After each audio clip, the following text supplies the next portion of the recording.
नागौर जो बड़ा जिला हमारा संसदीय क्षेत्र है, इसमें गवर्नमेंट कॉलेजों की संख्या 25 के आसपास है। कितनी? 25। जो 52 से लेके जिनके हाथ में राजनीतिक ताकत थी, देश था, जो लोगों को गुमराह करते थे, सर्किट हाउस में आते थे, मेड़ों में एक भाषण देके भाग जाते थे। लोग कहते साहब क्या हो गया, अकाल पड़ गया। अरे भाई ठीक है, तीनों दपो है, कौन है, भैंसा गया क्या है, कहाँ भैंसा गया, तो मर गई सारी अकाल के अंदर। कहाँ था? कुछ भी नहीं था भैया, पीने का पानी नहीं था, कॉलेज में नहीं खोले। हमारी बच्चियां कहाँ जाती पढ़ने के लिए?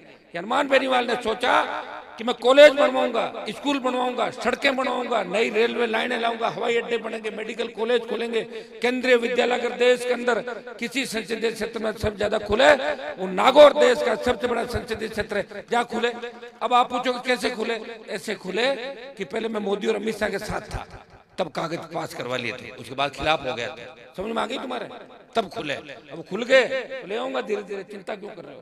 ये बैठे रमाकांत जी हमारे, बताओ, इन्होंने लड़ाई की शुरुआत करी हमारे साथ। उस समय इनको कहता था 2003 के दौर में, मैंने कहा आप लोग साथ हो जाओ मेरे, तो मैं नए बार के लोगों को नहीं आने देता। मैंने वो दौर भी देखा कि बार का आदमी मेरे सामने 3 के अंदर जीत के चला गया था, कांग्रेस को मैंने हरा दिया, लेकिन बीजेपी का एक बेरूपिया यहाँ से चुनाव जीत के गया, और जीत के जाने के बाद कहा कि इनसे मुझे क्या मतलब है, ये तो कुछ भी नहीं है, यहाँ के तो बेल अच्छे होते हैं। ये बात कही, लोग सुन के रहे, वोट दे दिए लोगों ने, बेचारे सुनते रहे और क्या करते हैं। अच्छा क्या आते हैं आपके? कोई जीत के चला जाए और 5 साल आपके पास नहीं है, क्या कर सकते हो आप? कुछ कर सकते हो क्या उसका? कुछ नहीं कर सकते, ये विश्वास नहीं ला सकते। ये हमने यही देखा। 2009 में ज्योति मिर्धा को मैं ही लाया था, इसके पिताजी मेरे पिताजी के पास बैठे थे, मैंने देखा था उनका जब उनकी जमानत जब्त हुई थी। यहाँ बहुत लोग मिल जाएंगे, जेतान के अंदर 12,000 वोट लिए, लेखपाल जी ने कब्जा कर लिया था इनके घर पे, पूरे घर पे ही कब्जा कर लिया। तब मुझे तरस आया इस पर, मैं और रूपाराम जी लाए, मैंने कहा कि मैं बीजेपी में वसुंधरा को हराना चाहता हूँ, मैं बीजेपी का विधायक था, बीजेपी नागौर में कैसे हारे?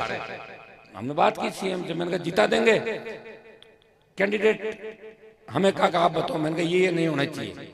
बोले ये हो जाएगी क्या? ये आपके पिताजी के साथ इसके फादर बैठते थे। मैंने कहा इसका मेरा कोई संपर्क नहीं था। मैंने कहा ये ठीक है, काम करेगा दिल्ली के अंदर, तो इसको एमपी बनाया। लेकिन एमपी बनाने के बाद जो हालात जिले के अंदर बने, उसके बाद